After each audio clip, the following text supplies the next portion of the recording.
రోజా చాలా రోజుల తర్వాత బయటికి రావడం, ఒక టెంపుల్‌కి వెళ్ళడం, దర్శనం చేసుకొని వస్తుంటే, ఒక కార్మికురాలు ఫోటో అంటే సెల్ఫీ కోసం దగ్గరకొస్తుంటే దూరం దూరం అని చెప్పేసి చూపిస్తున్నట్టు ఒక వీడియో బాగా వైరల్ అవుతుంది. అంటే ఇదంతా చూస్తుంటే కావాలనే ఇలా టార్గెట్ చేశారా రోజాని అని చెప్పేసి చాలామంది మాట్లాడుతున్నారు. మీరేమంటారు సార్? రోజాకి ప్రస్తుతం ఆహ్, ఒక వికలమైన మనసుతో ఉన్నారు. ఆవిడ ఎప్పుడు అలా ఊహించుకోలేదు. తను ఓటమిని ఊహించుకోలేదు. ఒక 10, 15 ఏళ్ల పాటు రాజ్యం ఏలుతుందా అంటే ఏలుదాం అనేటువంటి ఆ తృష్ణతో ఉన్న రోజాని జనం తిరస్కరించుకోవడం ముందుగా జీర్ణించుకోలేకపోతుంది. ఇప్పుడు ఇట్లాంటి పరిస్థితుల్లో ఎవరికైనా ఏదైనా జ్ఞాపకం వచ్చిందంటే భగవంతుడు. అప్పుడు మొదట్లో మనకి భగవంతుడు గుర్తు రాడు. ఎప్పుడైతే మనం ఊహించని పరిస్థితి మనకు కలిగిందో అప్పుడు భగవంతుడా నువ్వు ఉన్నావు అనుకుంటాం. నిజంగా రోజా చేసిన పూజలకి దర్శనం చేసుకున్నటువంటి సంఖ్య ఎంతో తెలుసా? ఆల్మోస్ట్ ఆల్ యావరేజ్గా ఈ సంవత్సరం అంటే సంవత్సరానికి 50 దర్శనాలతో పాటు అంటే 5 సంవత్సరాలకి 550 అంటే ఎంత అవుతుంది మనకి?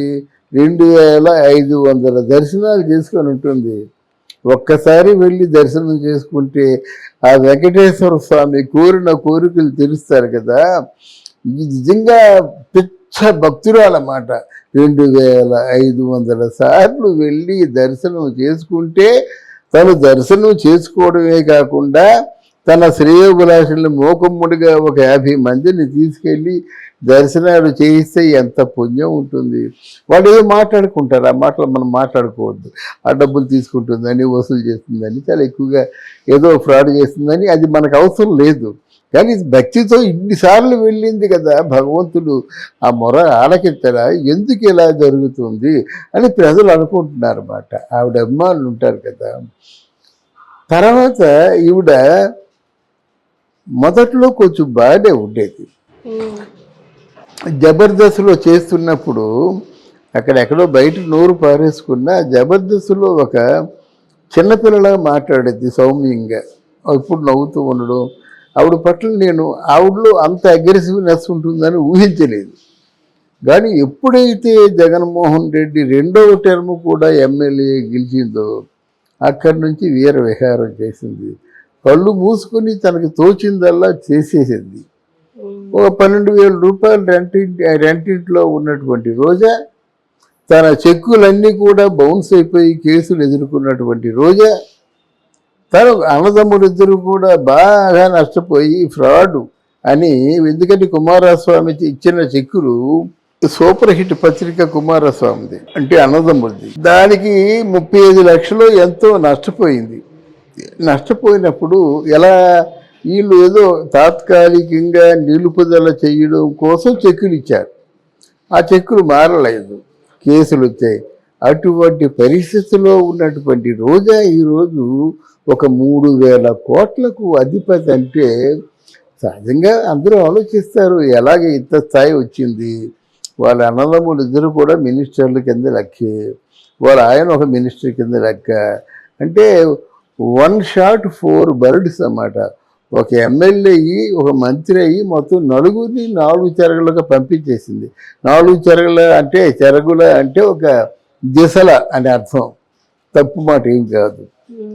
అప్పుడు ఈ అంటే ఇష్టారాజ్యంగా ఉన్నటువంటి రోజా, ఆవిడ సంపద గురించి మళ్ళీ వివరంగా చెప్పుకుందాం. కానీ అందరికి కూడా మానసికంగా దూరం అయ్యింది. దూరమై ఆవిడ చేసిన తప్పులు, నేనేమి ఇంటర్ క్యాస్ట్ వ్యక్తిని కాదు అంటే ఏమిటి, రోజారెడ్డి అన్నది రోజాగా ఉన్నప్పుడు ఎవరికీ తెలీదు. రాజకీయాల్లోకి వచ్చిన తర్వాతే రోజారెడ్డి అయింది. తను చెప్పుకుంది, నేను కూడా రెడ్డినే, నాకు జగన్మోహన్ రెడ్డికి సన్నిహిత సంబంధాలు ఉన్నాయి రెడ్డి అనేటువంటి ప్రస్తావన పరంగా అని చెప్పుకొని మొత్తానికి ఏంటంటే అంటరాని వాళ్ళని దూరంగా ఉంచాలనేటువంటి మాట. నేనేం అంటరాని దాన్ని కాదు అని చెప్పేసరికి అంటరాని వాళ్ళు దూరంగా ఉంటారన్నటువంటి నమ్మకం తనకి. దాంతో అంటరాని వాళ్ళందరూ కూడా గొడవకు వచ్చారు, తాట తీసేస్తూ ఉన్నారు. అంటే ఖబర్దార్ అనేటువంటి ఒక వార్నింగ్లు ఇచ్చారు. మొత్తానికి ఏదో క్షమాపణ చెప్పుకుంది. రెండోసారి ఎక్కడో బీచ్లో నడుస్తున్నప్పుడు ఆవిడ ఆయన గవర్నమెంట్ వర్కరు, ఫాలోవర్స్, అంతేగాని నీ చెప్పులు మోసుకొని రావాల్సిన అవసరం ఎవరు వస్తుంది అనుకోరు. ఒకవేళ వచ్చినా సరే ఏమిటా నా కర్మలా కారిపోతుంది, ఆవిడ చెప్పులు మోయడం ఏంటి అనుకుంటాడు కదా. అవును. అటువంటి పరిస్థితుల్లో అంటే ఆయనకి ఎలా ఉంటుందంటే, ఒక చెప్పులు మోసుకోలేని దానివి ప్రజల తాలూకు కష్టాల బరువు ఎలా వేయాలి అని ప్రస్తావన వస్తుంది కదా. నీ చెప్పులు నువ్వు మోయలేకపోతున్నావు, నీ మీద ఏదైనా బాధ్యత పెడితే నువ్వు మోస్తావా అంటే ఏంటి? కెమెరా ముందుకు వచ్చేసి ఒక పావు గంట, అరగంట లేదా గంట మాట్లాడడం ఒకటే నీకు తేలిక. నిన్నెవరు ఆపేవారు లేరు. రోజా ఇంటర్వ్యూ ఇస్తుందంటే పరిగెడతారు, ఇంటర్వ్యూ చేస్తారు. కానీ నోటుకు వచ్చిన మాటలు మాట్లాడి నువ్వేం చేశావు ఈ రోజుని? నిన్ను నమ్ముకున్న జగన్మోహన్ రెడ్డిని నిట్ట నిలువునా ముంచేశావు. ఆయన పేరు చెప్పుకొని నువ్వు ఆస్తులు సంపాదించుకున్నావు, కానీ ఆయనకి శ్రేయోభిలాషిగా ఉండవు. నీకు తెలీదా? మనం ఎవరైనా శ్రేయోభిలాషిగా ఉంటే ఉంటానో ఆ పని చేయొద్దండి అంటాం. మనకి వాళ్ళకి దీనివల్ల విభేదాలు వచ్చినా సరే నిజమైన స్నేహం ఏం కోరుతుందంటే, ఈ మాట మాట్లాడడం ద్వారా నీ తప్పు జరుగుతుంది, రిజల్ట్ బ్యాడ్గా వస్తుందని చెప్పాలి. అదే నిజమైన శ్రేయోభిలాషి. నిట్ట నిలువుగా ఎవరు మాట్లాడని మాటలు మాట్లాడి చంద్రబాబు నాయుడు మోచేతి కింద నీళ్లు తాగినటువంటి ఈ రోజా, తెలుగుదేశం రోజా, వైఎస్ఆర్సీపీ రోజా కాదు, చంద్రబాబు నాయుడు గారి భార్యను నువ్వు ఒక మహిళగా ఉంటూ ప్రస్తావించడం ఎంత తప్పది? ఎంత తప్పు? ఆ భార్యని ప్రస్తావించింది. ఇకపోతే చేయకూడనటువంటి పనులు ఆడవాళ్ళు ఎవరూ కూడా జనవాణి కార్యక్రమం విశాఖపట్నంలో జరుగుతుంటే మన జన సైనికులని రెచ్చగొట్టేటువంటి ప్రయత్నాలు చేసింది. అది ఇప్పుడు నేను వీడియోలో చెప్పినా సరే అసహ్యంగా ఉంటుంది. తన ఏదో చూపుడు వేలు చూపించి ఏదో చేసింది, రెచ్చగొట్టింది. అది ఏ మహిళైనా తట్టుకుంటుందా?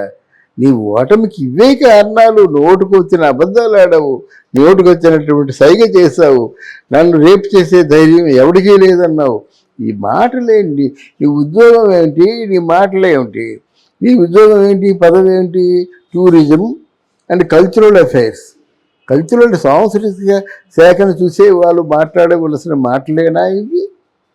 స్పోర్ట్స్ కమిషను అని చెప్పేసి బైరెడ్డి సిద్ధార్థ ఈవిడ ఇద్దరు కలిసి ఉన్నారు.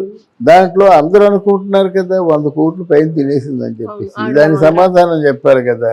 అంటే నిన్ను నువ్వు ఎంత కించపరుచుకున్నావో పరుచుకున్నావు, ఇంకా పరుచుకుంటున్నావు. ఓడిపోయారు, గవర్నమెంట్ గారు దుకాణం సర్దేసుకున్నారు, కొంతమంది పరాయి ప్లేసులు వెళ్ళిపోయినారు, నువ్వు కూడా వెళ్ళాలని సిద్ధంగా ఉన్నావు. ఇంకా జనం ముందు నువ్వు పరసలు అయిపోయినట్టయితే నిన్ను ఎవడు క్షమిస్తాడు? ఏ జనం వచ్చి సెల్ఫీ తీసుకుంటే తప్ప ప్రేమతో వస్తారు.